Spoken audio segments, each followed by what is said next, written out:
Many people in Colorado think they have to spend a fortune on upgrades to get top dollar when it comes time to sell their house. But that's not always true. In fact, you can actually maximize your home's sale price by just following a few tips. I'm going to share with you today 4 that I think can really make a big impact. And the best thing about this has nothing to do with expensive renovations, hiring expensive contractors, and just spending months preparing your house to get ready to sell. So here's how you can get the highest dollar for your home. So number 1, declutter and depersonalize. Make your home look spacious, but also neutral to attract the most amount of buyers.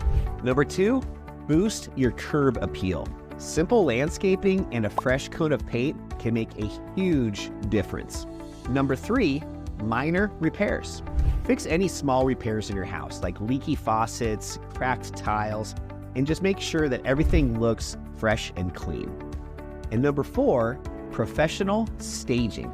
Highlight your home's best features with strategic furniture placement. Take action on these 4 tips, and your friends and neighbors are going to be amazed at how savvy you are with preparing your home to sell for top dollar. If you want to get more tips just like this in preparation to sell your house, I have an in-depth seller's guide that I would love to share with you completely for free. Tap the link below and I'll send it to you right now.